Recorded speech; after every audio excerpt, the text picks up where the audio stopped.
श्री कृष्ण, जय श्री राधे। अब एक अध्याय का स्व पाठ होना पहले से निश्चित है, इसलिए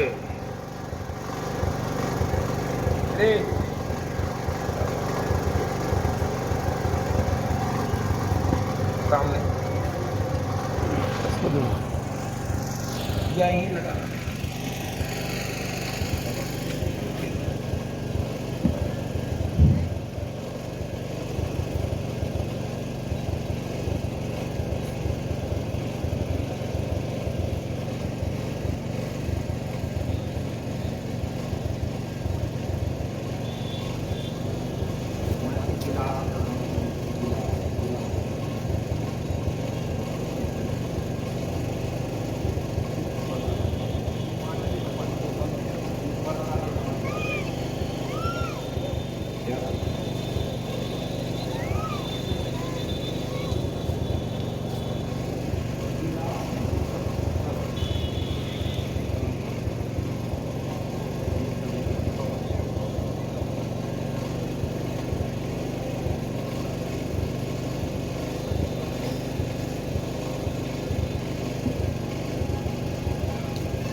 इस गीता के एक अध्याय के पाठ के क्रम में मैं एक एक शब्द करके बोलूंगा और सभी लोग उसी के अनुसार, क्योंकि कुछ कम पढ़े लिखे भी, कुछ ज्यादा भी, लेकिन श्रवण का लाभ है, इसलिए और जिस अनुसार संख्या होनी चाहिए उस अनुसार संख्या भी नहीं है, इसलिए मैं इसे सिर्फ श्लोक ही गाता हूँ कि श्रवण का ही लाभ मिले। श्री भगवान उवाच इदं तु ते गुह्यतमं प्रवक्ष्यामि अनुश्रूयवे ज्ञानं विज्ञानसहितं यज्ञात्वा मोक्ष्यसे शुभाते राजविद्या राजगुह्यं पवित्रम् इदम् उत्तमं प्रत्यक्षावगमं धर्मं सुसुखं कर्तुम् अव्ययम् अश्रद्धाना पुरुषा धर्मस्यास्य परन्तपः अप्राप्य माम निवर्तन्ते मृत्यु संसार वर्तमनि मया ततमिदं सर्वं जगत् व्यक्तमूर्तिना मतस्थानि सर्वभूतानि न च अहं तेषु अवस्थितो न च मतस्थानि भूतानि पश्य मे योगमैश्वर्यं भूतभृने च भूतस्थो ममात्मा भूतभावनः यथाकाशस्थितो नित्यं वायुः सर्वत्र गो महाने तथा सर्वाणि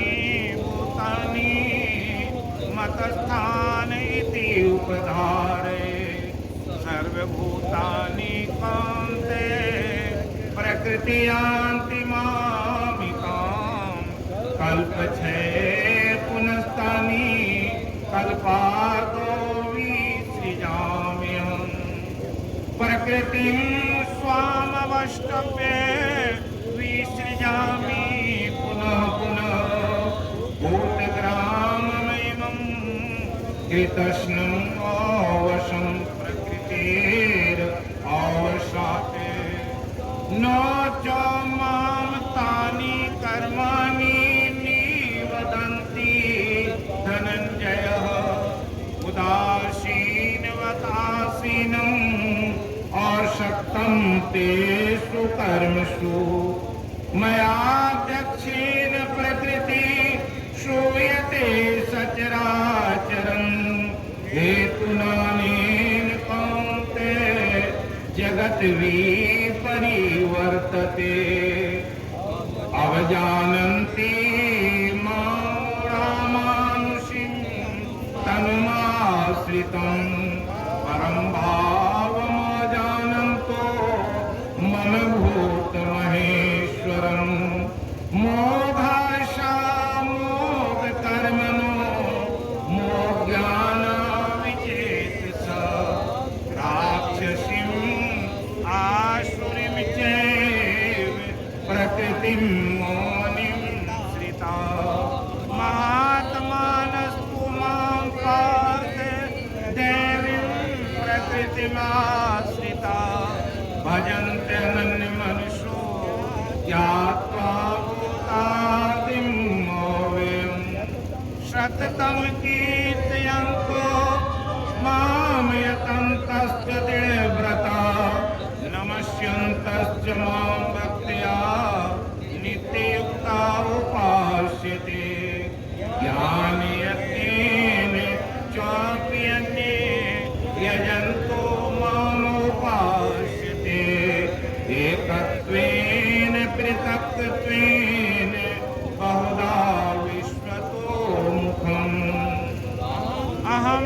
कर्तु अहं यज्ञः स्वधा अहमौषधम् मन्त्रोऽहम् अहमेवाज्यम् अहमग्नि अहं हुतम् पिताहमस्य जगतो माता धाता पितामहः वैद्यं पवित्रोङ्कार दीक्षामि यजुरेव च गतिर्भर्ता प्रभो साक्षी निवास शरणं सुहृते प्रभवा प्रलयास्थानं निदानं बीजं व्ययम् तपाम्यहं वर्षं निगृह्णामि उत्सृजामि च अमृतं चैव मृत्युश्च सदसद् च अमर्जुन त्रैविद्या मां सोमपा पूतपापा यज्ञरिष्ट्वा स्वर्गतिं प्रार्थयन्ते ते पुण्यमासाद्य सुरेन्द्रलोकम् अश्नन्ति दिव्यान् देवी देवभोगान् ते तं भुक्त्वा स्वर्गलोकं विशालं छिन्ने पुण्ये मर्त्यलोकं विशन्ति एवं त्रयी धर्मम् अनुप्रपन्नम्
पितॄन् यान्ति पितृव्रता भूतानि यान्ति भूतेज्या यान्ति मद्याजिनो अपि मां पत्रं पुष्पं फलं तोयं यो मे भक्त्या प्रयच्छति तत् अहं भक्त्योपीडितमश्नामि प्रयतात्मनः यत् करोषि यदश्नासि यज्जुहोषि तदासि यत् तपस्यसि कान्ते तत् कुरुष्व मदर्पणम् शुभाशुभफले एवं मोक्षसे कर्मबन्धने सन्न्यासयोगयुक्तात्मा विमुक्तो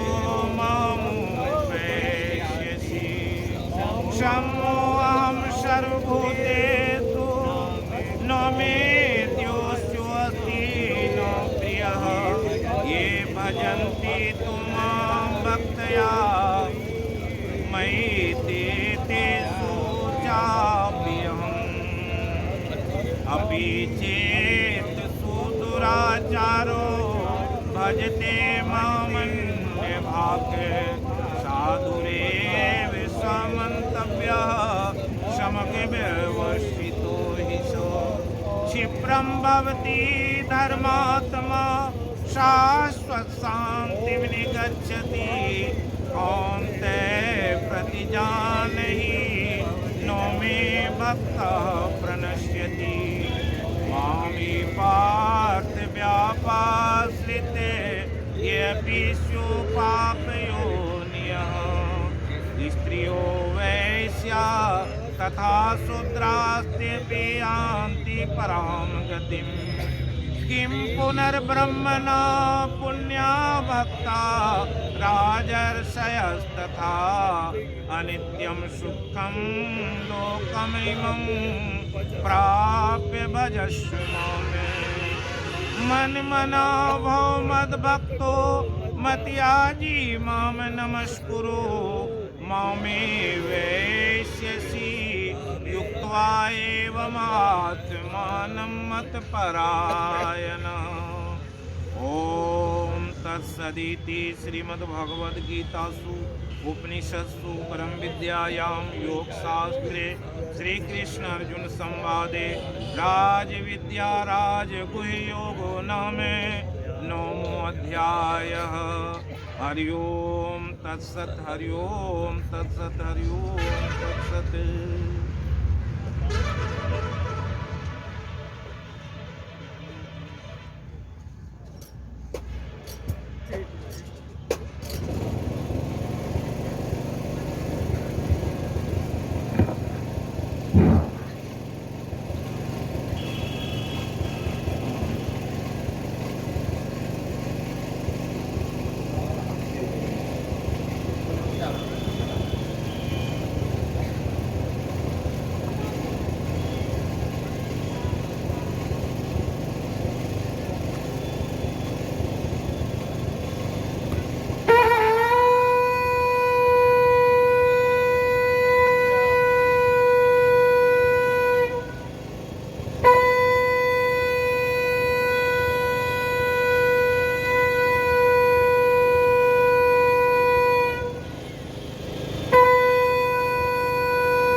जय श्री कृष्ण, जय श्री राधे।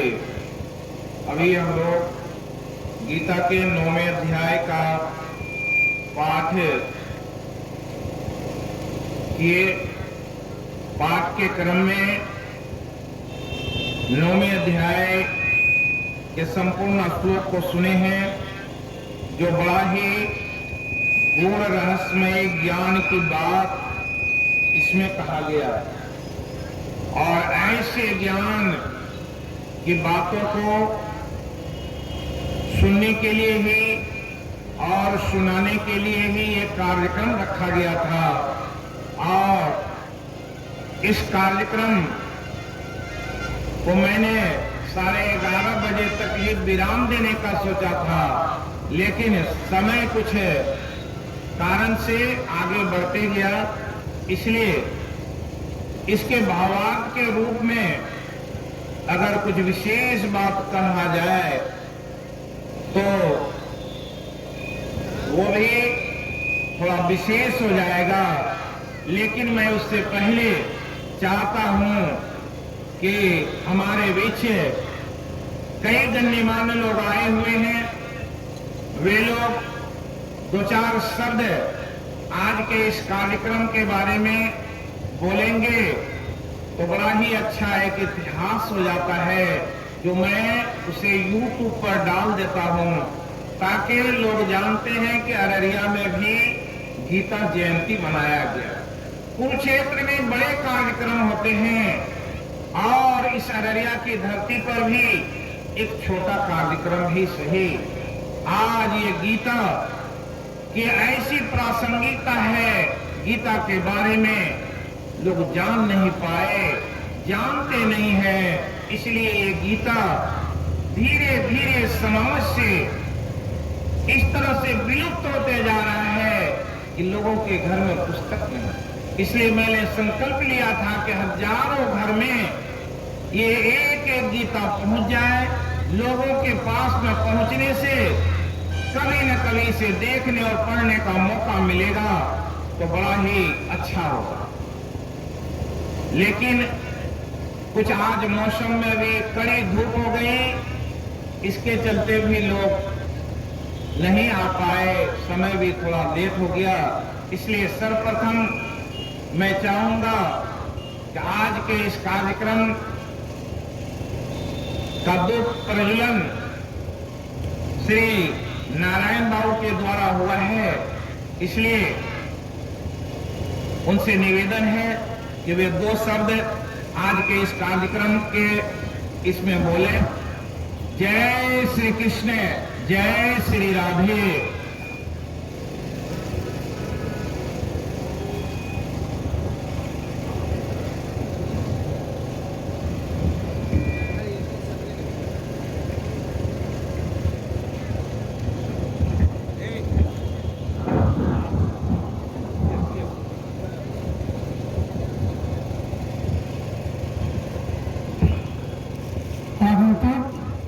श्रद्धालु व्यंजन मुकाम बहनों सबको मेरा प्रणाम।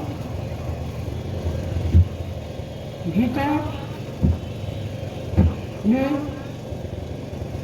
श्री कृष्ण जी कह रहे हैं ईश्वर को सिर्फ ध्यान से ही बस में किया जा सकता है, ध्यान से ऊपर कुछ भी नहीं है। यह सृष्टि ज्ञान और चेतन पर आधारित है। अगर आप ईश्वर को ध्यान में रखते हुए अपनी चेतना को जगाते हैं तो अपने आप को सुन करके जानने की कोशिश करेंगे तो जरूर आप ईश्वर को जान सकेंगे।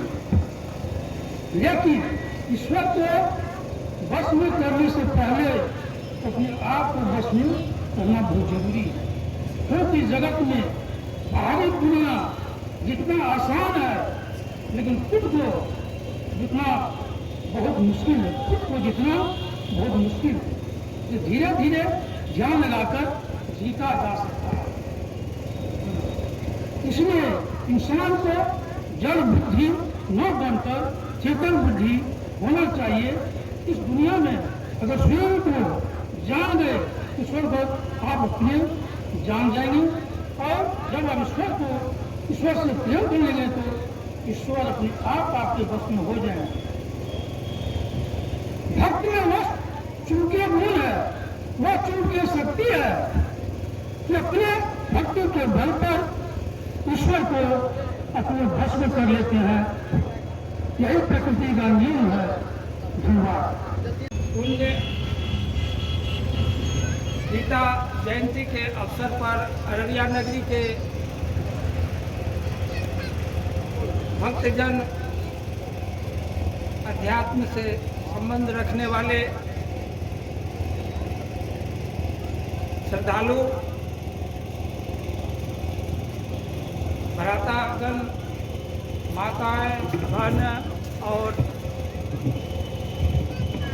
जो अररिया नगर के गणमान्य लोग हैं, सारे लोग आज गीता जयंती के उपलक्ष्य में इस स्थल पर आज आध्यात्म के स्थल पर पधारे हुए हैं। मैं संक्षेप में कुछ कह देता हूँ गीता के बारे में।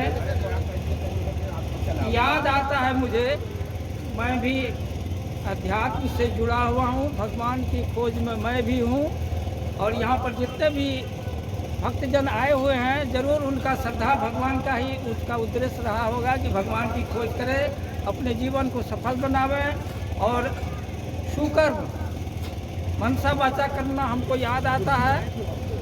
मन से, वचन से और कर्म से, गीता का यही पाठ है। सब एक होना चाहिए। जो आप मन में सोचते हैं, गीता का ये उद्देश्य है, गीता का ये पाठ है, गीता का ये सबक है। क्या है? जो आप मन में सोचते हैं, मनसा वाचा कर्मणा, ये रामायण की बात है और गीता में सटीक बैठता है। और रामायण और गीता सब मूलतः एक ही धरातल की चीज़ है, एक ही बात है। तो दोनों में है क्या? सत्य की बात है, सत्य पर आधारित है।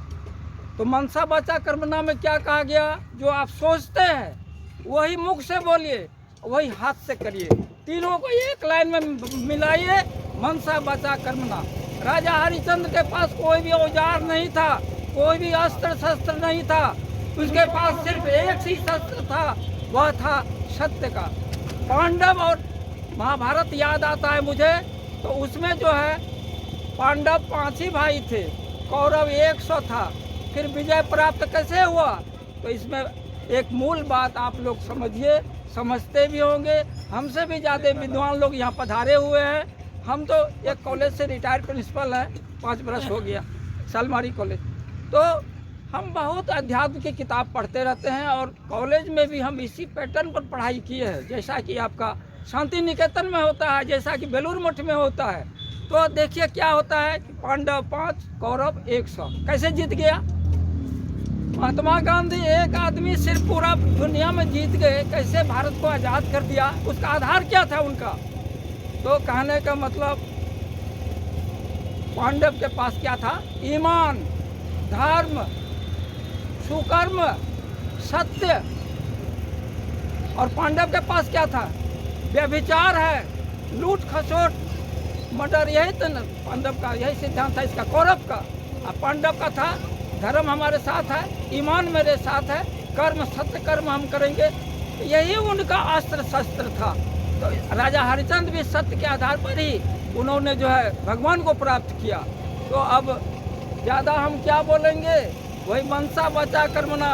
हमारे पास भी कोई बड़ा औजार नहीं था, एक साधारण प्रोफेसर में हमारी नियुक्ति हुई, हम पीजी हेड भी बने, डीन भी बने मधेपुरा यूनिवर्सिटी में। तो ये हमारा घर यहीं पर है। तो इस समाज का कोई नीचे से ऊपर इतना गया, किसका? भगवत कृपा हुई मेरे ऊपर में, राम की कृपा हुई, वो समझ लीजिए गीता की कृपा हुई, रामायण की कृपा हुई। हम रामायण और गीता सब चीज़ का, सब पत्रिका, पाठ पत्रिका जितना होता है हम हमेशा पढ़ते रहते हैं। अब हम रिटायर कर गए हैं, फिर भी हम किताब अखबार नहीं छोड़ते हैं। तो कहने का मतलब मेरा जीवन का जो अभी है वो सत्य पर आधारित है। वो व्यवहार कुशल होना चाहिए, बात विचार व्यवहार, ईमान, धर्म, यही सब। धर्म था पांडव के पास, इसीलिए जीत गया। कौरव के पास धर्म नहीं था, ईमान नहीं था, कर्म अच्छा नहीं था, तो इसीलिए वो हार गया। तो हम सबको यही संदेश देंगे गीता के माध्यम से। गीता ही हमारा मूल चीज़ है और उसका भी मूल है सत्य। और गीता पाठ करता है कि कर्म करो, कर्म के बिना कुछ नहीं होगा। इसलिए वो कर्म का ही वो सबक देता है। ज्ञान का, ज्ञान योग है, किताब है गीता में, उसका विवेकानंद का लिखा हुआ ज्ञान योग, ध्यान योग, कर्म योग। तो ये सब है, ये सब भी किताब कुछ हम पढ़े हुए हैं, आप लोग भी पढ़िए, जानिए। और सबका निचोड़ है सत्य।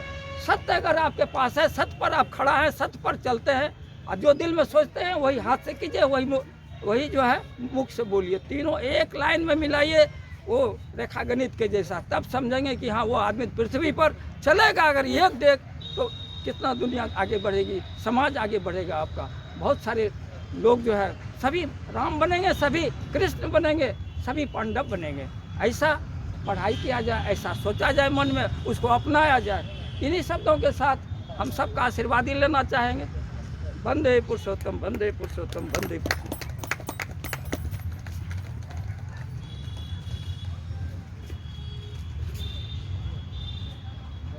কি বেলে রে এরে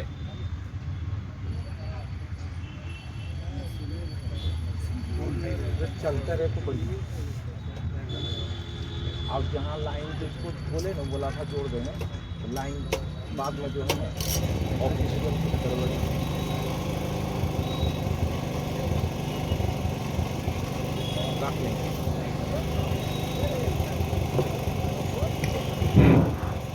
अब मैं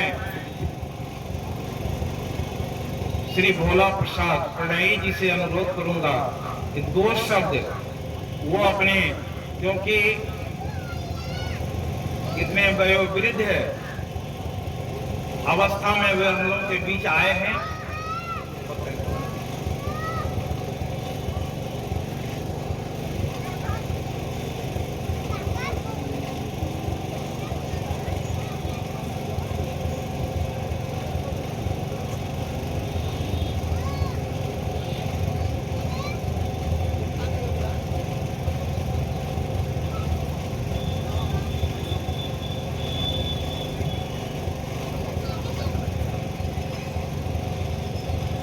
गीता ज्ञान एक प्रकार के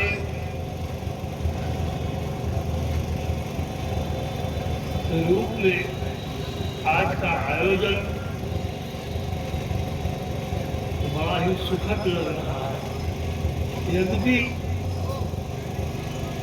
श्रोताओं की कमी है, पहला दिन है, इसलिए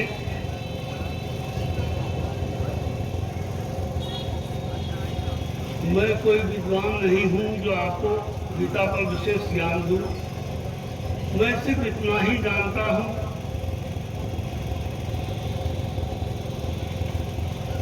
श्री कृष्ण ने गीता में मुख्य रूप से हम लोगों को जो संदेश दिया है,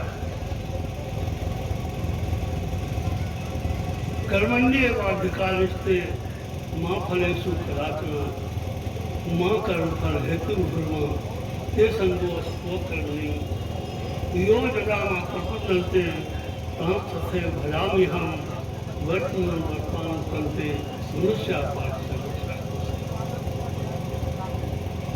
2 मार्ग गीता में है, एक सांख्य योग है, दूसरा कर्म योग है। मनुष्य अपने कर्म को सुधारे, कर्म का फल मिलेगा हमको। हम कैसे जिए,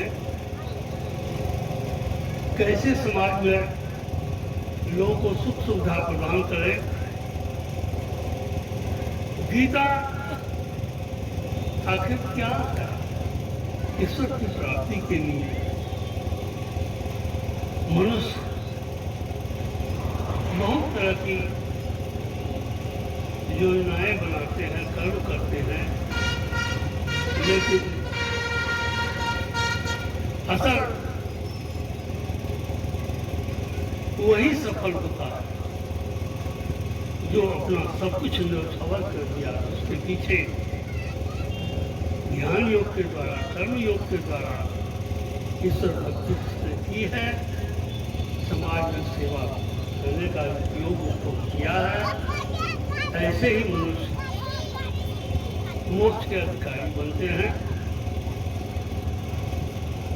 हमारे समाज में गीता का प्रचार बहुत कम हुआ। पहली बार मेरे सामने, मेरे आवास के सामने इस तरह का आयोजन हो रहा है। मैं श्री राजेंद्र बाबू को बहुत बहुत आभार व्यक्त करता हूँ और इसमें सहयोग करने वाले सभी लोगों को मेरी धन्यवाद है।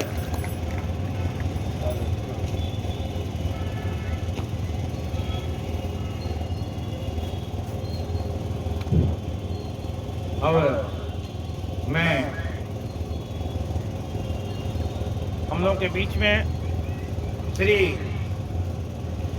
मुशफ़िर आलम चतुर्वेदी साहब उपस्थित हैं। निवेदन है कि वे इस अवसर पर आए हैं, 2 शब्द प्रेरणा के तौर पर हम लोगों को प्रेरित करें। मुशफ़िर साहब चतुर्वेदी।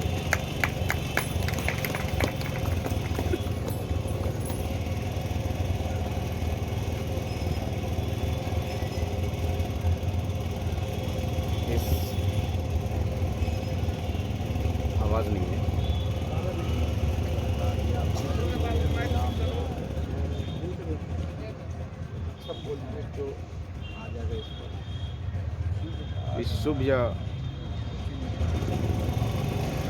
इस शुभ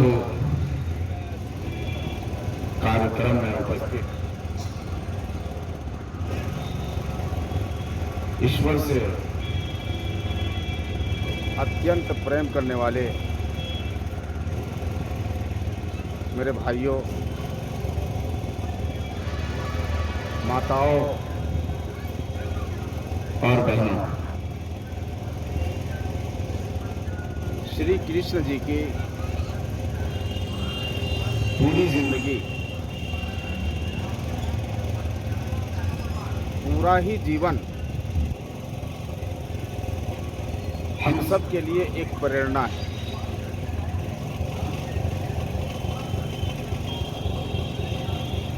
हम जब इस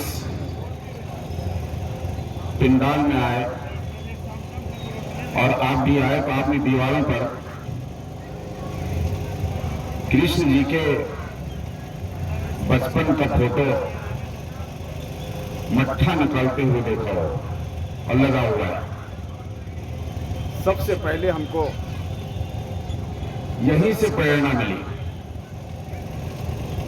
जब संदिग्ध मुनि के आश्रम से कृष्ण जी घोर ऋषि के आश्रम में आए तो आपका नाम तो असल में वास्तव में भगवान कृष्ण जी का नाम वासुदेव है। आपको घोर ऋषि ने कहा तुम कृष्ण हो। घोर ऋषि ने आपका नाम दिया। आपका नाम घोर ऋषि ने कृष्ण दिया। और कृष्ण जो है, कृष्ण कृष धातु से है, जिसका अर्थ होता है अपनी ओर सबों को आकर्षित करने वाला।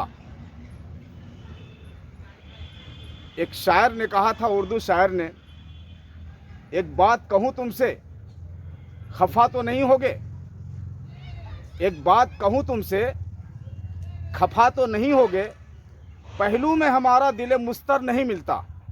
यानी कि मेरे पहलू में जो दिल था तुमने उसको चुरा लिया।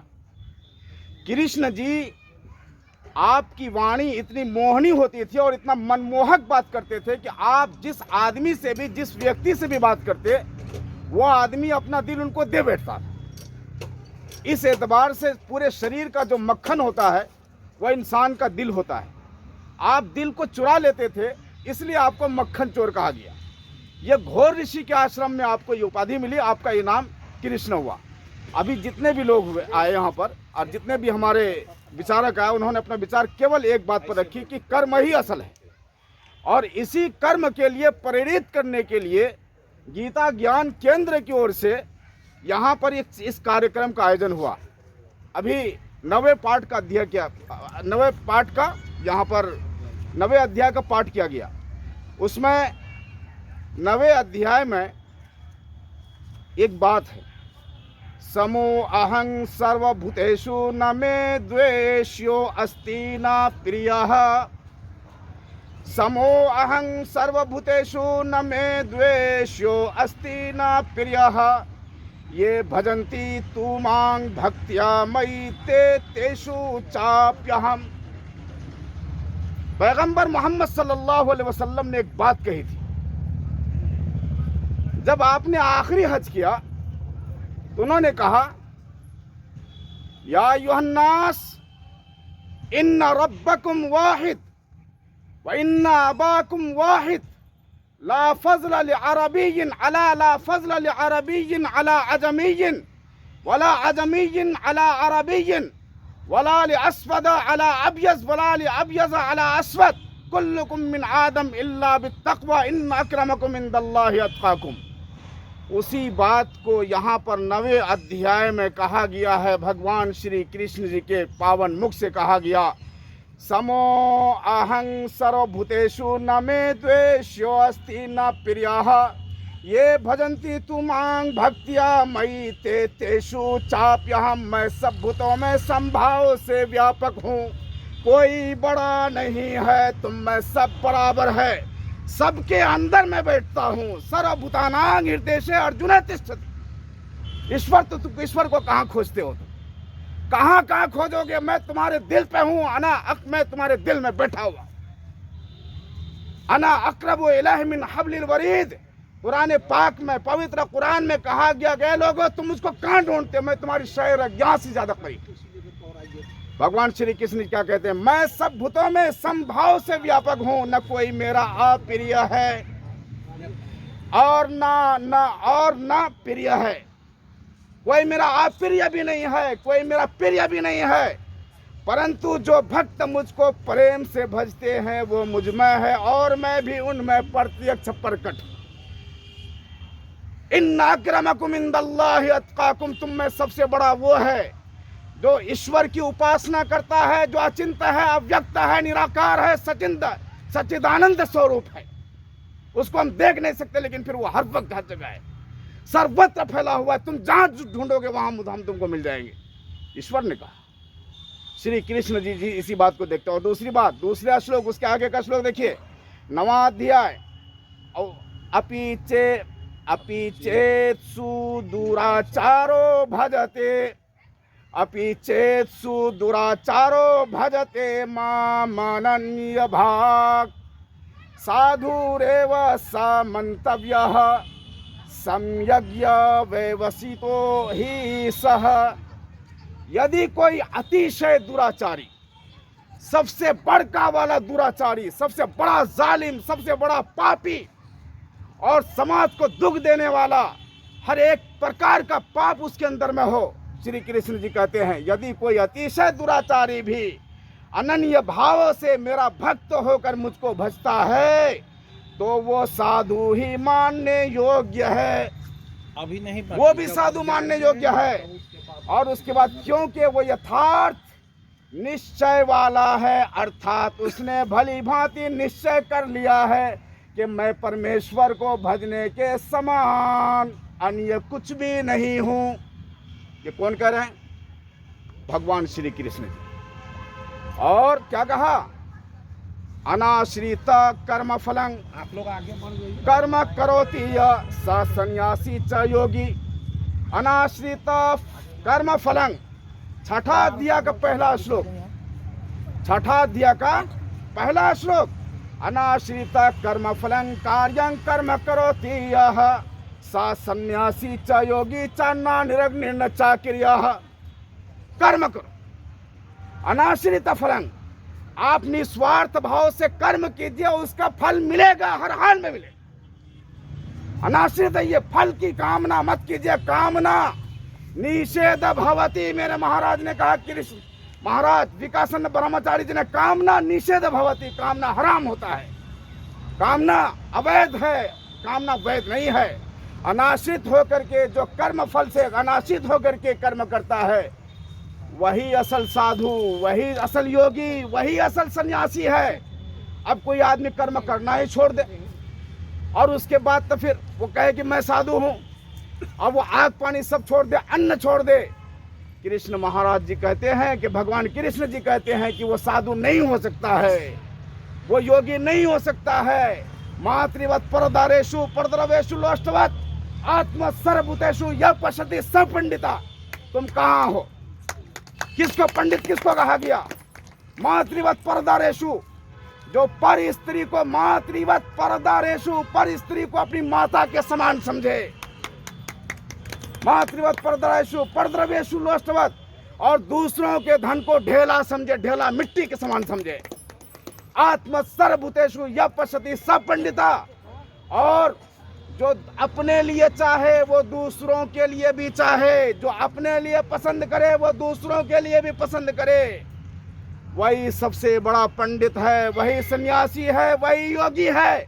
पता ये चला कि जिसके दिल में सबसे ज्यादा ईश्वर का भय है, जो दूसरों का सबसे ज्यादा सम्मान करने वाला है और अपने लिए जो चाहता है दूसरों के लिए भी वही चाहता है, वही सन्यासी, वही योगी, वही पंडित।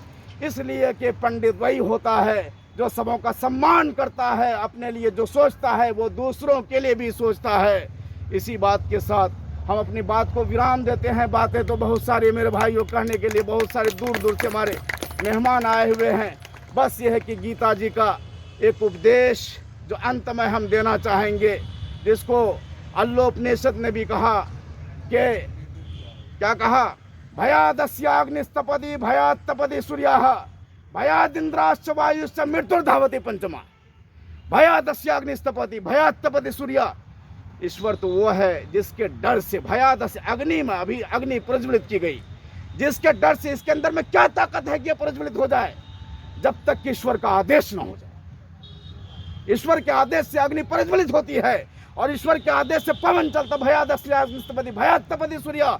और ईश्वर ही के भय से सूर्य में तप पैदा होता है। भयात वातापवति भयोदति सूर्य। उसी के भय से सूर्य उदय होता है और उसी के भय से सूर्य डूबता है। जिस ईश्वर के हाथ में, जिसके हाथ में हमारी और आपकी भी जान है, एक मुट्ठी में, जिसके मुट्ठी में मेरे भाइयों हम सब उस ईश्वर की उपासना करें, उसके सामने हम अपना शीश नवाएं। बस इसी उपदेश के साथ में और इसी बात के साथ में हम आपसे विदाई लेना चाहते हैं। वाह खुदा।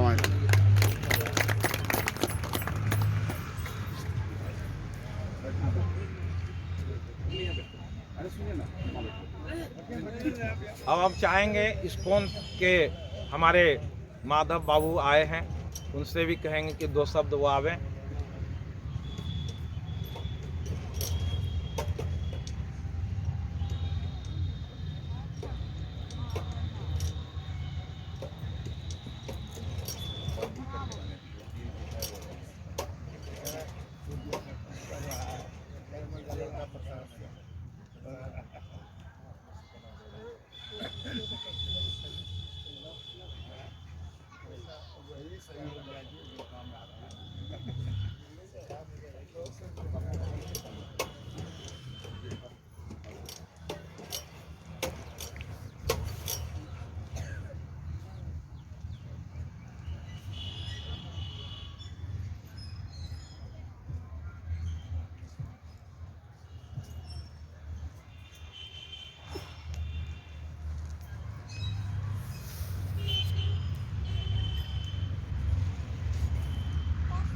हरि बोल।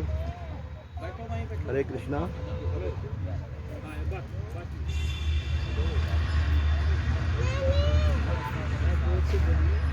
हरि बोल। सबसे पहले भगवान को हम लोग हरे कृष्ण महामंत्र से उसका वो अभिनंदन करेंगे। बोलिए हरे कृष्णा हरे कृष्णा कृष्णा कृष्णा हरे हरे हरे राम राम राम हरे हरे। गीता जयंती महोत्सव की जय। आज गीता जयंती है और गीता जयंती मोक्षदा एकादशी के दिन कहा गया है। आज मोक्षदा एकादशी भी है, जो कि अन्न नहीं खाया जाता है।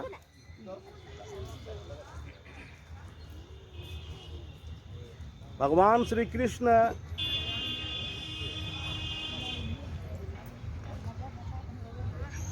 हरि बोल गीता में कहते हैं, अध्याय 1 जो है कुरुक्षेत्र स्थल में निरीक्षण, जो कि संजय, धृतराष्ट्र, अर्जुन बोल रहे हैं। और पहला अध्याय में भगवान सिर्फ सारथी बन करके सुन रहे हैं। अध्याय 2 के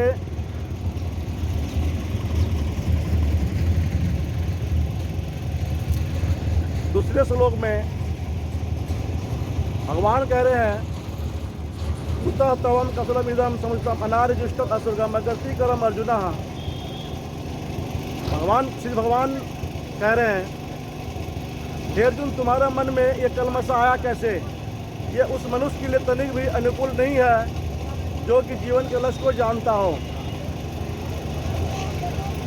अर्जुन मोहित हो गए थे अपने गुरुजनों को देख करके, अपने परिजनों को देख करके, युद्ध में जो कर रहा हूँ किसके लिए कर रहा हूँ मैं, सब मारे जाएंगे, ये सब रहकर क्या करेंगे। हरि बोल। हरि बोल। सबसे पहले हम जानेंगे संपूर्ण गीता में श्री भगवान वाच ही कहा गया है, और बोल कौन है? श्री कृष्ण।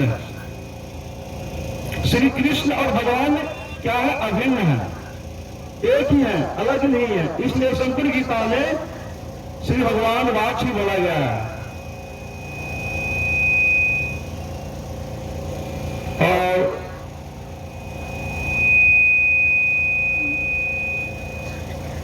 संस्कृत शब्द का व्याख्या पराशर मुनि ने किया, जो कि व्यासदेव के पिताजी थे।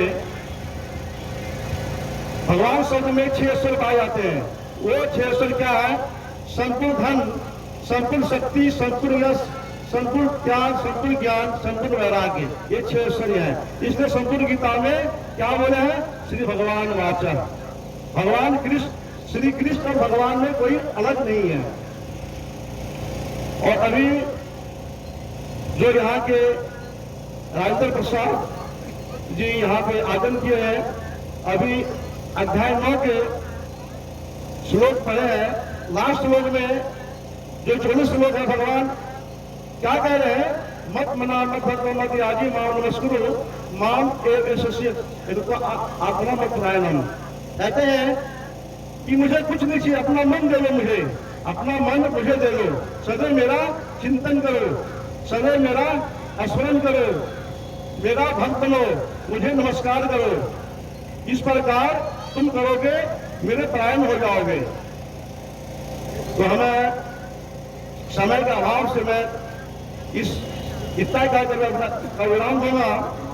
और इससे पहले जो कृष्ण एस्कॉन संस्था से मैं हूँ, जो श्री कृष्ण भावना प्रचार केंद्र Araria bus stand road near Madhav Vastralaya, वहाँ पर केंद्र खोला गया है। और हर संडे को वहाँ पर प्रोग्राम होता है, शाम को गीता जी ज्ञान होता है, हरिनाम संकीर्तन होता है। वहाँ पर आप लोग वहाँ पे आके अपना ज्ञान ले सकते हैं। ये गीता है यथारूप, श्रीमद् भगवद गीता यथारूप है, जो कि इसमें सभी समस्याओं का हल है। हम लोग दुखी रहते हैं, दुखी क्यों रहते हैं? हम अपने आप को नहीं जानते हम कौन हैं। इसमें संस्कृत में जो अभी प्रभु जी ने सबको दिए हैं, उसी का संस्कृत मिलेगा 18 अध्याय के 700 श्लोक, उसका अनुवाद है और हिंदी में तार्फ दिया हुआ है। कोई भी पढ़ सकते हैं इसको हिंदी में। एक जो कि संस्कृत नहीं समझ सकते हो, वो हिंदी में पढ़ करके अपना जीवन को, रोज जीवन को धन कर सकते हैं। इसी इस मैं अपने वाणी को विराम देता हूँ। और कोई इस गीता को लेना चाहते हैं, वो गीता अभी सभी को मिल जाएंगे। बोलिए हरे कृष्णा। जिन जिनको हाथ दिए भगवान श्री कृष्ण ने, हाथ उठाइएगा, बोलिए हरे कृष्णा, हरे कृष्णा, कृष्णा कृष्णा, हरे हरे, हरे राम, राम राम, हरे हरे।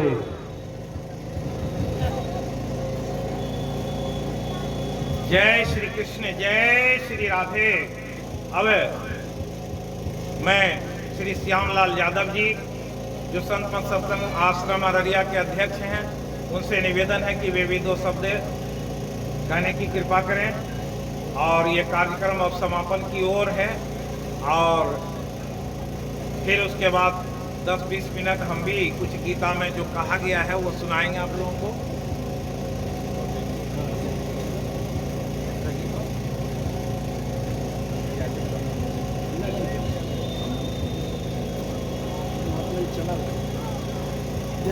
कृष्ण, जय श्री कृष्ण, जय श्री कृष्ण।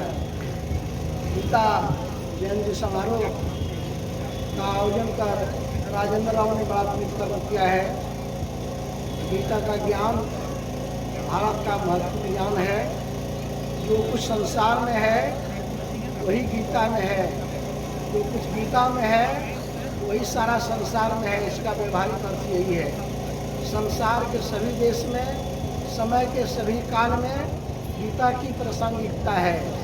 इसलिए जो धर्मपरायण व्यक्ति है, जो कर्मपरायण व्यक्ति है, जो ज्ञानी है, जो योग करना चाहते हैं, जो वैराग्य करना चाहते हैं, जो ईश्वर के भक्त हैं, इन तमाम ज्ञानों से भरपूर गीता का यह ज्ञान श्री कृष्ण के मुख से विस्तृत यह वाणी है। इसीलिए इसको गीता कहते हैं। सगुण साकार के रूप में भगवान श्री कृष्ण धाम पर आए। द्वापर युग में उनके मुख से निश्चित यह वाणी जो है वह संसार के तमाम लोगों के लिए है। इसीलिए इसको गीता का ज्ञान कहा गया है। गीता क्या कहा गया है? भगवान श्री कृष्ण के सगुण साकार के मुख से निकलने के कारण। गीता क्यों पढ़ना चाहिए? गीता अध्ययनशीलस्य प्राणायाम परस्य च न वसंति ही पापानि पूर्वजन्म कृतानि च। ऐ संसार के लोगों, जो लोग पाप और पुण्य के अर्थ को समझते हो, जो पाप कर और पुण्य कर में विभेद रखते हो, अच्छे और बुरे का विभेद रखते हो, ऐसे लोगों के लिए गीता पढ़ने की आवश्यकता है। प्राणायाम परस्य च न वसंति ही पापानि पूर्व जन्म कृतानि च। कहा इस जन्म के तो कलमश पाप दूर होंगे ही, और इसके पहले भी आपने कभी कुछ कर्म कर लिया है तो वह भी समाप्त हो जाता है भगवान श्री कृष्ण के मुख से निकली इस वाणी को जानकर। गीता के ज्ञान से गीता सुगीता कर्तव्या किमन्य शास्त्र विस्तरे जा सुसंग न पद्मावस्य पद्म नामिनी सुता। यह भगवान के मुख से निकली हुई वाणी यह मनुष्य के ज्ञान, योग, भक्ति, वैराग्य और कर्तव्यों को सुनिश्चित करता है। क्या काम करना चाहिए और क्या नहीं करना चाहिए। हम लोगों ने गीता में पढ़ा और हरदम लोग कहते हैं, बड़ी अच्छी बात है, गीता कर्मण्यवाधिकारस्ते मां फलेषु कदाचन, और कर से कर्म करो विधि नाना ही राखो जा कृपा निधाना। अरे कर्म करते चलो तो कौन सा कर्म करते चलो? कोई भी कर्म करते चलो और फल की इच्छा नहीं करो, इसका मतलब थोड़ा है कि सब कुछ अच्छा हो जाएगा। जो विधि सम्मत कार्य है उसको करने की अनुमति दी है। जो विधि निषेध कर्म है उसको नहीं करना है। जो काम मनुष्य मात्र के लिए, मनुष्य के कल्याण के लिए, उसके ज्ञान, योग, भक्ति और वैराग्य के लिए निर्धारित किया गया है शास्त्रों में, ऐसे कर्म करने के लिए कहा गया है कि कर्मण्यवाधिकारस्ते। ऐसा नहीं कि चोरी डकैती भी कर्म ही है, उसको हम लोग कर्म नहीं करते हैं, कुकर्म कहते हैं। यह बात जानने की बात है। कर्म में यहाँ अंतर है, अच्छे कर्म और बुरे कर्म, यह आपको सुनिश्चित करना है। भगवान कृष्ण ने ऐसी बात को कह करके गीता के इस परिष्कृत ज्ञान को विस्तृत पूर्वक समझाया है। यह 18 दिन तक चला हुआ कुरुक्षेत्र के महाभारत में यह भगवान ने इस ज्ञान को दिया। क्या यह कुछ छंदों में, कुछ मिनटों में, कुछ शब्दों में कह करके समापन किया जा सकता है? कभी नहीं कर सकता। और जो मुख से भगवान श्री कृष्ण के मुख से 18 दिन में निकली है तो लोग तो कितने कितने जन्म में इसका व्याख्यान नहीं कर सकते हैं। इसीलिए भगवान कृष्ण अंत में भक्त जनों, यहाँ जो लोग आए हैं कर्तव्य को तो समझते हैं, इतनी बात तो अवश्य है। क्यों? तो यह संसार के रागियों का यह सभा नहीं है। जो व्यक्ति ईश्वर से अनुराग करते हैं वही लोग यहाँ आए हुए हैं। ऐसे लोगों के लिए ज्ञान है कि परमात्मा को पाने की चेष्टा करना। तो परमात्मा की पाने की चेष्टा करना तो वो अच्छा कर्म तो करते ही हैं, और अच्छा कर्म में भी जो बहुत सारा कर्म वो करते हैं वह भी बहुत अच्छा कर्म नहीं है। अनन्यास्यो जो यनामा परशुपायते, जो निश्चित होकर के अन्य किसी एक को नहीं, सबको भज रहे हैं तो किसी को नहीं भज रहे हैं। इसलिए एक को भजने की बात कही गई है गीता में। अनन्याश्रित तो अन्य को छोड़ करके एक पर आश्रित होकर के जो भक्त हैं उन्हीं के लिए भगवान कृष्ण ने गीता में कहा योगक्षेम वहाम्यम, उनकी मैं रक्षा करता हूँ, योगक्षेम करता हूँ। यह पहली बात है। भक्ति में भी बहुत सारी बात हो जाती है कि लोग सब कुछ करते हैं तो इसलिए कुछ भी नहीं हो सकता है। भगवान कृष्ण ने कहा एक को करो, एक को करो। अंत में तो कहा ही है, सर्वधर्मानि परित्यज्य माम एकम शरणं व्रज अहम तुम सब पापे विमोक्षयिष्यामि मा शुचौ। सारे धर्मों को छोड़कर, सारे धर्मों का अभिप्राय यह नहीं है कि हिंदू मुस्लिम ईसाई की बात नहीं है। इंद्रियों के सारे धर्म को छोड़ करके जो इंद्रिय लोलुप व्यक्ति संसार में है, जो अच्छा चीज़ को देखना चाहता है, अच्छा चीज़ का भोजन करना चाहता है, अच्छा वस्तु को प्राप्त करना चाहता है, अच्छी वस्तु का भोग करना चाहता है, इन बातों का परित्याग करने की आवश्यकता है। जो लोग इन बातों का परित्याग करते हैं वो गीता का भक्त हो जाते हैं, भगवान श्री कृष्ण के आश्रय में हो जाते हैं। इसीलिए गीता का ज्ञान बड़ा पुरस्कृत ज्ञान है, जो सारे संसार में है वही गीता में है। इसलिए गीता को अवश्य पढ़ना चाहिए। और भगवान ने बताया है कि ध्यान योग की भी बात इसमें है। शांताकारं भुजगशयनं पद्मनाभं श्रेष्ठं विश्वाधारं गगन सदृशं मेघवर्णं शुभांगं लक्ष्मीकांतं कमलनयनं योगवीर्ध्यान गम्यम। अब योगियों के ध्यान करने योग की बात इसमें बताई गई है। क्या करना चाहिए, क्या नहीं करना चाहिए, कैसे भक्ति करनी चाहिए, कैसे नहीं करनी चाहिए, कैसे ध्यान करना चाहिए और किस तरह से परमात्मा की प्राप्ति का उपाय है, यह सही और सटीक तरीका गीता में है। संसार के सारे देशों में गीता का अनुवाद हुआ है, सारी भाषाओं में अनुवाद हुआ है। बाद में आके रूस में मैं विद्वानों से आकर्षित हूँ, कहता हूँ कि रूस में जब इसका अनुवाद हो रहा था रूसी भाषा में, तो लोगों ने मुकदमा कर दिया रूस की अदालत में कि नहीं, इस पर इसका अनुवाद नहीं होना चाहिए। लेकिन वहाँ की अदालत ने इसको खारिज कर दिया।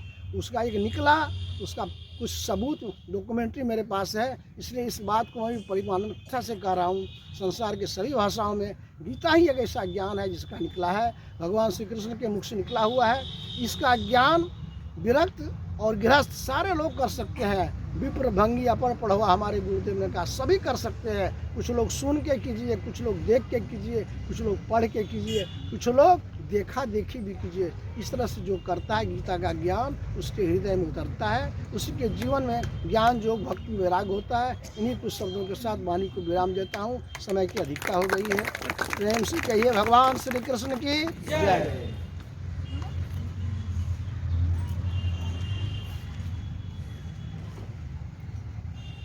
आज का ये दिन जो गीता जयंती के रूप में मनाया जा रहा है, कई वर्षों से मैं इस कार्यक्रम को करते आ रहा हूँ। इस वर्ष से सोचा कि ओम नगर की धरती पर यह कार्यक्रम हो और लोगों को इस ज्ञान से अवगत कराया जाए। गीता एक ऐसा ग्रंथ है जो ब्रह्म ज्ञान प्रदान करता है। इसलिए इसके महात्म्य में एक गाया गया, गीता ब्रह्म स्वरूपिणी, गीता मोक्ष का द्वार, गीता गंगा ज्ञान की, गीता महासुखकार। कृष्ण मुख सरोज से इस अमृत का स्रोत, इसमें आत्मा मिले तो सिद्धे मनोरथ होए। संत सवाय यज्ञशाला में होए जो इसका पाठे, भक्ति ज्ञान के दीप से ब्रह्म का होता साक्षात्कार। ये ऐसा ग्रंथ है जो ब्रह्म का साक्षात्कार कराता है। कहते हैं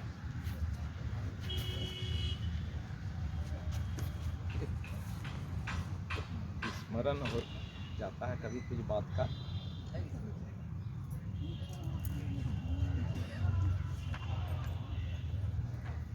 दुर्गति विनाशक गीता करे, कर्म गति का नाशे, गीता भवभय मोचनी, दे बैकुंठ में वास। इस गीता ज्ञान के बारे में जहाँ अभी 9वें अध्याय का पाठ हुआ, इसमें 34 श्लोक और इस अध्याय में इदम तू ते गुह्य तमम प्रवक्ष्यामि अनसूयवे ज्ञानम विज्ञान सहितम यज्ञात्वा मोक्ष से शुभात। जो ज्ञान तो सबके पास में है, लेकिन विशेष ज्ञान के साथ जो जानते हैं उसको ये मोक्ष प्रदान करता है। इस ज्ञान को जानने के लिए गीता के श्लोक को जानना, जानेंगे कैसे? इसी बात को इसमें 9 शब्द आया। गीता के 9वें अध्याय के दूसरे श्लोक में जो अभी हम लोग सुने, राज विद्या राजगुह्यम पवित्रमिदम उत्तमम प्रत्यक्षावगमम धर्मम सुसुखम कर्तुम अव्ययम। इसमें ऐसी विद्या है जिसमें बड़ा राज है, ऐसे राज छिपे हुए हैं, ऐसे रहस्य छिपे हुए हैं। वो कौन सा रहस्य है? वो इतना गूढ़ रहस्यमयी बात है कि सभी नहीं जानते, पढ़ लेने से भी नहीं जानेंगे। इसलिए कहीं न कहीं संतों के पास में जाना पड़ता है इस राज को जानने के लिए। जब जानेंगे, वो राज को जानेंगे, पवित्रम, वो क्या राज है, कौन सा वो मंत्र है जिसको जानेंगे वो पवित्रम अति उत्तमम, वो पवित्र कर देता है और एक ऐसे उत्तम ज्ञान से आपको परिचय करा देता है जो प्रत्यक्षावगमम, जो प्रत्यक्ष ही उस ज्ञान की अनुभूति आपके सुषुम्ना के द्वारा होती है। उसी को कहा प्रत्यक्ष आवगमम सुसुखम। कोई तकलीफ नहीं, कोई उसमें भेद नहीं, कोई बहुत कष्ट की आवश्यकता नहीं है।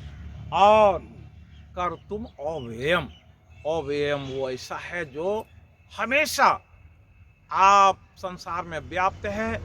इसलिए कहा तत्पदम तत्परिमार्गितव्यम यस्मिन् गता न निवर्तन्ते भूय तमेव चाद्यम पुरुषम प्रपद्ये यतः प्रवृत्ति परश्रिता पुरानी। ये क्या है?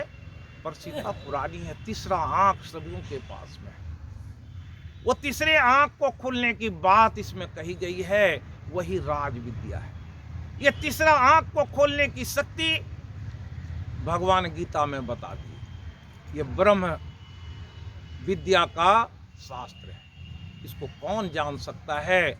जो उस स्थिति में आवे वही जान सकता है, तभी उसका प्रत्यक्ष हो सकेगा। अभी भी बहुत सारे गुरु हैं जो इसको आपको तत्क्षण ही प्रत्यक्ष करके दिखा देंगे और आप जान लेंगे कि वो विद्या क्या है। इस विद्या के बारे में गीता में कहा कि न तद्भास्ते सूर्यो न शशांको न पावकः यद्गत्वा न निवर्तन्ते तद्धाम परमम्। भगवान ने 8वें अध्याय में बता दिए कि मेरा धाम कहाँ है, जहाँ सूर्य की किरण नहीं, कोई बिजली की रोशनी नहीं जाती। वो प्रकाशित जगह पर जो पहुँचा दे तो समझ लीजिए मेरे धाम में पहुँचा दिया। और वैसे धाम में पहुँचने की युक्ति गीता में है। और वो 5वें अध्याय के 27वें श्लोक में बताया गया, स्पर्शान कृत्वा वहिर्वायान चक्षुश्चैवान्तरे भुरो प्राणापान समो कृत्वा नासाभ्यंतरचारिणो यतेन्द्रिय मनोबुद्धिर्मुनिर्मोक्ष परायणा विगते इच्छा भय क्रोधो सो सदा मुक्ति सो। इस श्लोक के बारे में वो राज विद्या है, वो गूढ़ राज, रहस्यमयी राज इसमें छिपा हुआ है। ऐसा मंत्र है जिस मंत्र के बल पर ये आपकी ब्रह्म दृष्टि खुल जाती है, ब्रह्म से साक्षात्कार हो जाता है। इसलिए ऐसे विद्या को जानने के लिए गीता के ज्ञान की आवश्यकता है। इस ज्ञान को आप सभी जानते हैं। सर्वप्रथम स्वामी विवेकानंद जी को अपने गुरु रामकृष्ण परमहंस जी के द्वारा ये ज्ञान मिला, तो उन्होंने कहा कि जाओ, सबसे विकसित देश अमेरिका है, और वहाँ एक धर्म सम्मेलन में गए तो वहाँ के लोगों को कौन सा विशेष ज्ञान दिखाया? वही तो ज्ञान दिखाया कि भारत के लोगों की एक तीसरी आंख है जो खुलता है, उसके खुलने से प्रत्यक्ष परमात्मा का दर्शन होता है। और देखना चाहते हो तो देखो। और वहाँ के लोगों को उस ज्ञान से जब परिचय कराए तो सारे जितने मतांतर के लोग गए थे सब नीचे रहे। क्यों? ये प्रत्यक्ष जब दर्शन होता है, प्रत्यक्ष में प्रमाण की क्या आवश्यकता है, वो भी प्रमाणित करने वाले अभी भी संत हैं। अगर जानना चाहेंगे तो तत्क्षण, कोई घंटों मिनटों की बात नहीं, सेकंडों में वो ज्ञान मिल जाता है और आप जान जाते हैं इस बात को। इसलिए कहा, अभी जैसे अभी चतुर्वेदी जी आए तो आपको बहुत सारी बात बताए। आज मुसलमान सब बोलते हैं बिस्मिल्लाहिर्रहमानिर्रहीम, कि हमारे पास तो एक ऐसा है कि हम किसी भी काम को शुरू करते हैं तो ऐसा करते हैं। गीता में उस ज्ञान को दिया। ओम तत्सत इति निर्देशो ब्रह्मण स्त्रीविदा स्मृतः। 3 बार स्मरण ओम का करके कोई काम किया जा सकता है, और अपना वेद उसका साक्षी है, सारे ग्रंथ साक्षी है। इसलिए कहा, अक्षर में ब्रह्म होकर देखो लीन, पाओगे ब्रह्म का दर्शन जिसे कोई न सकेगा छीन। ये ऐसी विद्या इसमें प्रदान किया जाता। ओम, ओम की उपलब्धि कैसी उपलब्धि है। आज हमारे हिंदू समाज के लोग शास्त्रों के ज्ञान के अभाव में ओम को भी नहीं जानते। इसलिए बहुत बड़ी बात कही गई, ओम में ही सारी शक्ति समाहित है। इसलिए महर्षि में ही परमहंस जी महाराज ने ओम के बारे में कहा, अव्यक्त अनादि अनंत जय अज आदि मूल परमात्म जो, ध्वनि प्रथम स्फुटित पराधर, जिनसे कहिए स्फोट हैं सो है। स्फोट वही उद्गीत वही, ब्रह्मनाद शब्द ब्रह्म ओम वही। क्या कहा? वो ब्रह्मनाद है, वो शब्द ब्रह्म ओम जो है वो परमात्मा का नाम है। शब्द ब्रह्म ओम वही। आगे सुनाते हुए कहे कि ओम की महत्ता को बताए कि ओम कैसा शब्द है। ये ध्वन्यात्मक नाम वही, ध्वन्यात्मक नाम जो ध्वनि में नहीं आता, वो नाम आपके अंदर हमेशा गुंजमान हो रहा है। आपके अंदर जो शब्द हो रहे हैं वो ओम की ध्वनि हो रही है। शंख में जो ध्वनि होती है वो ओम की ध्वनि होती है। प्रत्येक आत्मा के अंदर वो शब्द चल रहा है। उस शब्द का जिस दिन ज्ञान हो जाएगा तो आप जान लेंगे कि ओम क्या है। श्री कृष्ण का नाम वही ओम है। इसलिए अव्यक्त अनादि अनंत अजय में वो सुनवाए ध्वन्यात्मक नाम वही है। एक ब्रह्म सत नाम वही, ऋषि सेवित प्रभु का नाम वही, गुरु मुनि सेवित प्रभु का नाम वही। इस नाम के बारे में विशेष हम लंबा नहीं करना चाहते क्योंकि वो पढ़ने में 2-4 मिनट लग जाएगा। इसलिए मैं एक सिर्फ संक्षेप में आज के दिन, हमें तो कहना बहुत सारा चीज़ है। ऐसे तो हम गीता पर 7 दिन का सत्संग करते हैं, एक सत्र में 4 घंटा उस पर एक अध्याय पर। यह अध्याय इतना गूढ़ रहस्यमयी है, 4 घंटा भी बोला जाए तो कम है। मैं एक सिर्फ गीता का दर्शन कराना चाहता हूं कि गीता में ऐसे ज्ञान को कहा गया जो ज्ञान ब्रह्म स्वरूपिणी है, वो ब्रह्म अक्षर का ज्ञान वो कराता है। और जो आदमी इस ज्ञान को अगर पकड़ेगा तो प्रत्यक्ष परमात्मा का दर्शन हो जाएगा। इसलिए कहा कि अक्षर में ब्रह्म विद्या में होकर देखो लीन। जो इसमें लीन होगा तो साक्षात उस ब्रह्म का दर्शन हो जाएगा। ओम का ज्ञान गीता में दिया गया कि 3 बार किसी भी काम को करने से पहले ओम का उच्चारण कर लीजिए। और वो ओम कैसा है? ध्वन्यात्मक नाम है, प्रभु का प्रतीकात्मक चिन्ह है। उस चिन्ह को जो जानेगा वही तो कहेगा। श्री कृष्ण का नाम वही है, परम प्रचंडिनी शक्ति वही है, शिव शंकर हर नाम वही। इस तरह से बताया गया कि जो भी जितने नाम संसार के हैं, जितने शब्द होते हैं, सब उसी में विलीन होते हैं, सब उसी में प्रकट होते हैं। ओम ही आदि और अंत है। इसलिए कहा ओम पूर्णमदः पूर्णमिदं पूर्णात् पूर्णमुदच्यते पूर्णस्य पूर्णमादाय पूर्णमेवावशिष्यते। ओम पूर्णमदः, जैसे एक मद होता है, कोई खजाना होता है, वो पूर्ण खजाना है और उसमें से ये संसार प्रकट हुआ, फिर भी वो घटता नहीं है, वो पूर्ण का पूर्ण रहता है। इसलिए ओम ही उत्पत्ति प्रलय का कारण है, जो आगे इसी में कहा गया। बहुत सारी बात सुनाई गई है और अंतिम बात इसमें सुनाया गया, जो 9 बात बताए, वो उसका प्रत्यक्ष प्रमाण देता है कि उस अगर गीता का अध्ययन किया जाए तो उस अक्षर में ब्रह्म से दर्शन हो जाएगा। आपकी सारी पीड़ा व्याधि, इसलिए कहा विष्णु भक्तों को गीता पढ़ करके सुनाओ, दुख जंजाल मिटे उनके, स्वयं भी मुक्ति पाओ। ऐसा इस ग्रंथ की महत्ता बताई गई। और आज के प्रसंग में जो पढ़ा गया, गतिर् भर्ता प्रभु साक्षी दिवास शरणम सुहृत प्रभव प्रलय स्थानम निधानम बीजम व्ययम, ये सब आपके अंदर ही है। ईश्वर सर्वभूतानाम हृदय देशे अर्जुन तिष्ठति ब्राह्मण सर्वभूतानि यंत्रारूढ़ानि, वो ईश्वर आपके अंदर है और इस बात का प्रमाण गीता कराता है। इसलिए तो अर्जुन को समझाया। अर्जुन जाने कैसे, एक एक श्लोक की व्याख्या जानेंगे तो समझ में आएगा कि धर्म क्षेत्रे कुरुक्षेत्रे समवेतायुत्सवः माम का पांडवाश्चैव किम कुरुवत संजय। धर्म क्षेत्र और कुरुक्षेत्र, धर्म का क्षेत्र कहाँ है? इसी शरीर में है। गीता में इस शरीर को क्षेत्र कहा गया। इस जगह से ऊपर धर्म का क्षेत्र, इसके नीचे कर्म का क्षेत्र। 5 ज्ञान इंद्रिय, 5 कर्म इंद्रिय, 1 मन, ये है कर्म क्षेत्र। उसी को इसमें समझाए कि धर्म क्षेत्र और कर्म क्षेत्र के अंदर सारे व्यक्ति के अंदर में क्या है? एक युद्ध चल रहा है, दुष्प्रवृत्ति और सद्वृत्ति का।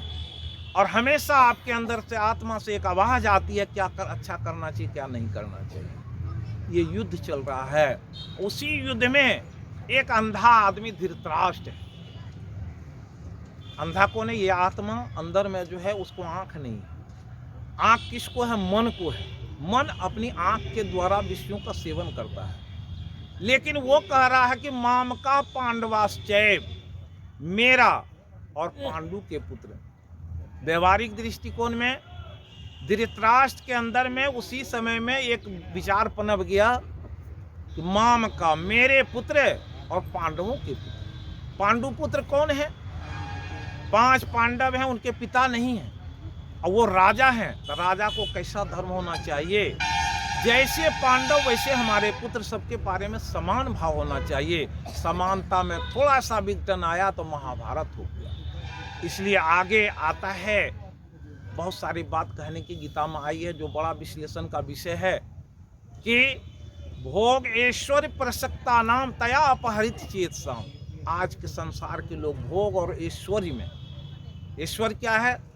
जो बड़े पद प्रतिष्ठा के कारण लोगों ने अपने आप की, उसकी चेतना कहाँ चले गई? विलुप्त हो गई है। इसलिए कुछ ज्ञान की बात जानने की जिज्ञासा नहीं रही है।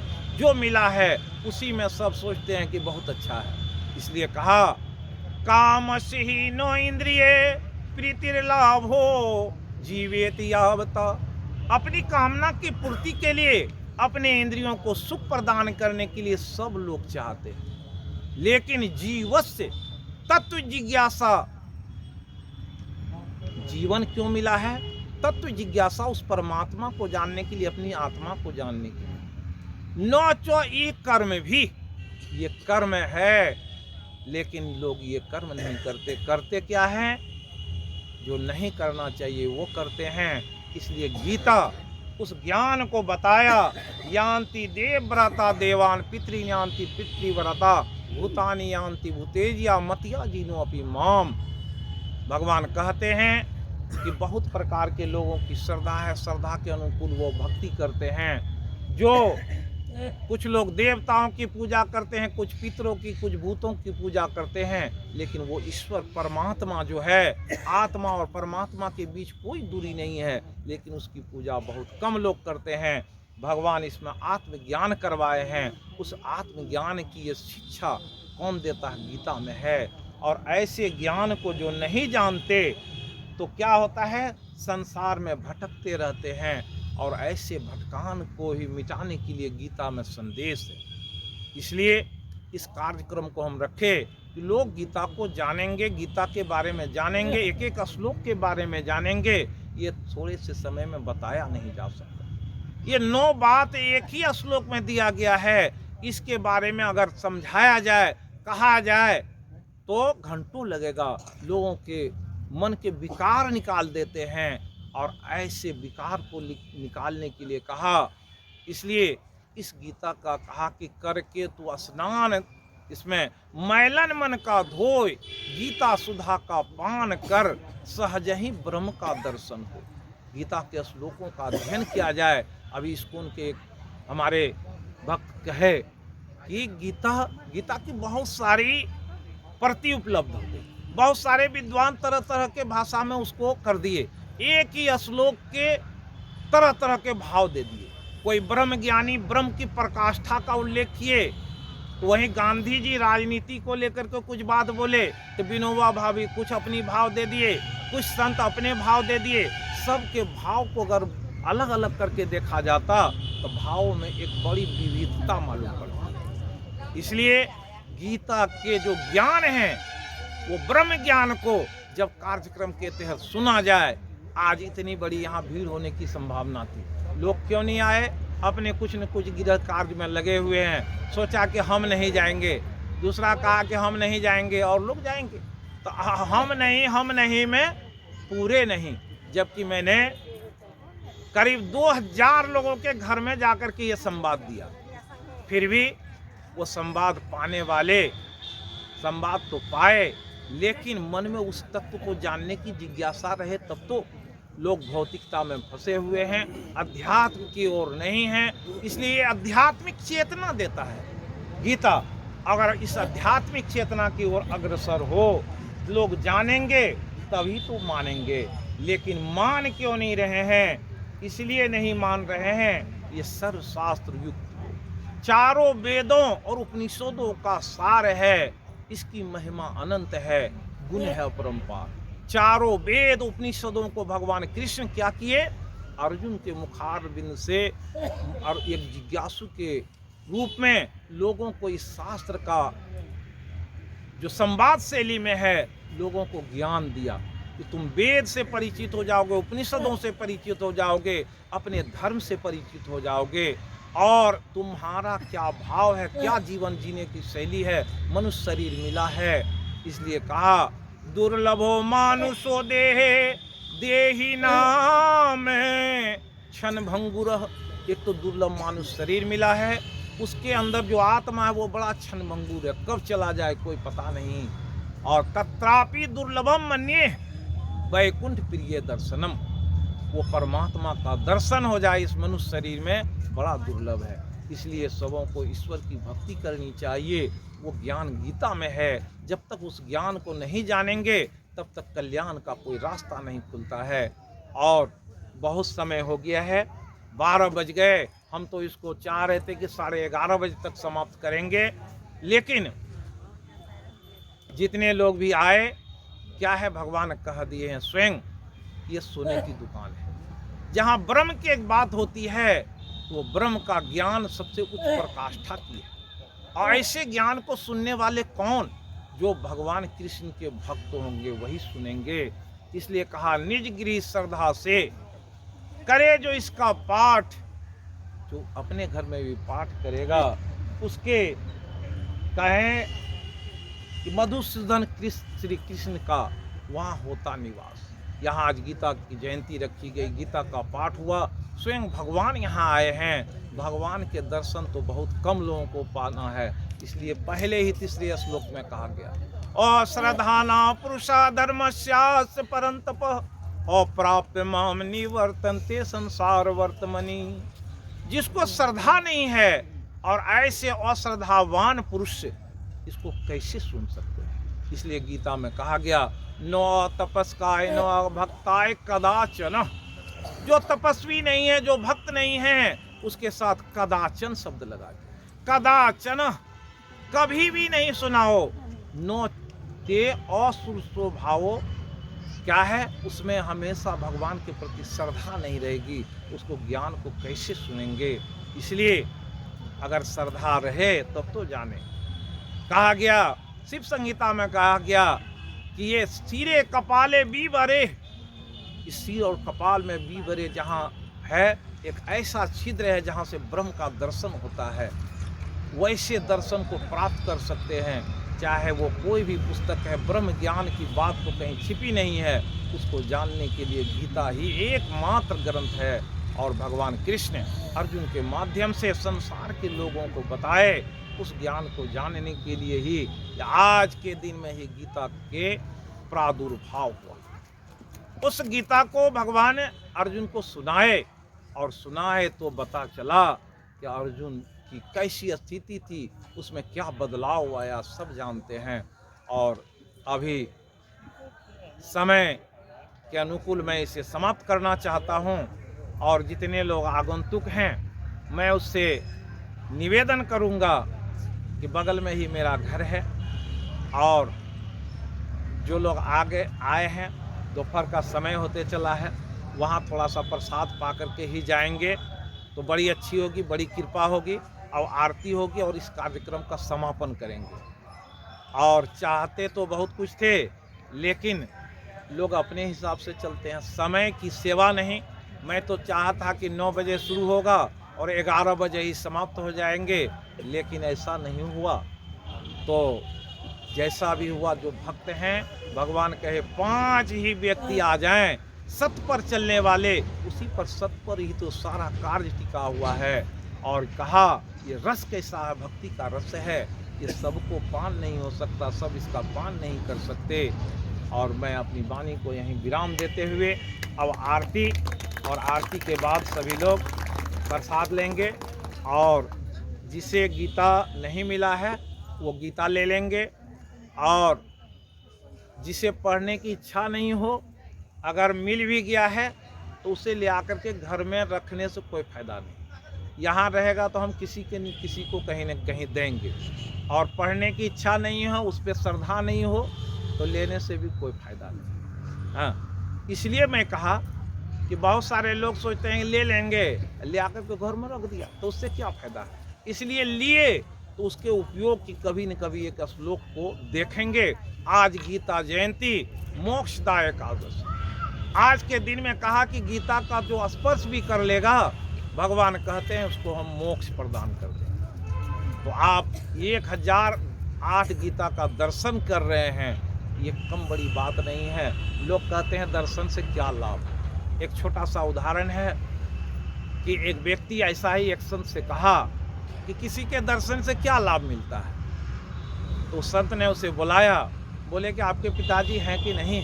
बोले नहीं है। दादाजी? नहीं है। तो 2-4 गाली उनके दादा के नाम से, उनके पिता के नाम से दिए। तो वह आदमी गुस्सा से एकदम खड़ा हो गया कि आप मेरे दादा और हमारे पिताजी को गाली क्यों दिए? तो बोला कि इसी तरह से जैसे गाली तुमको दिए तो कहीं लगा, हम तो गाली बोले, अब शब्द बोले, लेकिन लगा तो नहीं। तो तुमको ठीक वैसा ही दर्शन का फल होता है। वो कैसे आपको उसकी अनुभूति हो रही है, उसकी कैसी कृपा हो रही है, कैसे समझेंगे? बहुत सारे लोग कहते हैं गीता दर्शन से क्या होगा? परमात्मा के दर्शन से तो जन्म जन्मांतरों के पाप मिट जाते हैं, क्षय हो जाते हैं। दर्शन का बड़ा लाभ है, और इसलिए तो संत दरस जिमित पातक तरही कहा गया शास्त्रों में। और साक्षात भगवान कृष्ण कहते हैं गीताश्रय तिष्ठामि अहम्, गीता च उत्तमम गृहम। गीता के कहते हैं कि गीता में ही हमारा घर है, और कहते हैं गीता ज्ञानम उपाश्रित तीन लोकान पालयामि हम। तीनों लोकों का पालन हम गीता के आश्रय से ही करते हैं। इसलिए भगवान तो साक्षात गीता में निवास करते हैं, और ऐसे उनकी वांग्मयी वाणी का ये संकलन है 700 श्लोकों में। और वैसे श्लोक को पढ़ने, एक एक श्लोक पढ़ने से भी मुक्तिदायिनी है। और मैं अपनी वाणी को यहीं विराम देता हूँ, और आरती सब लोग करेंगे, और फिर प्रसाद पा करके आरती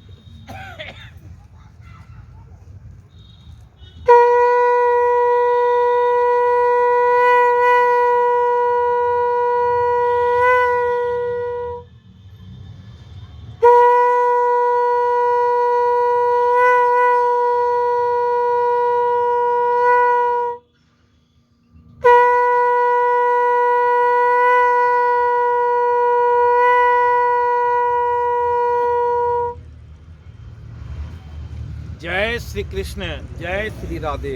जलाओ कहाँ से? अरे उठो ना, तुम लोग भी जलाओ। आप कहाँ के स्टार्ट करो, मशीन को स्टार्ट करो। आरती को तुम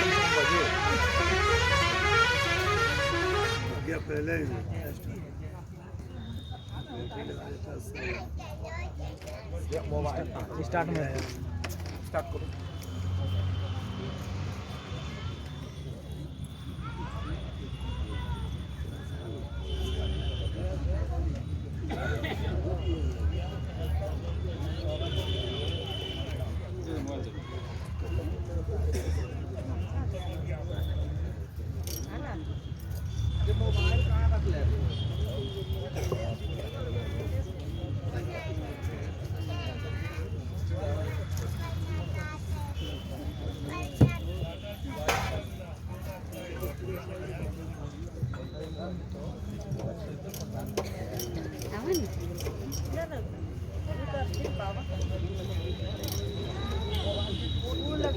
Ayan na.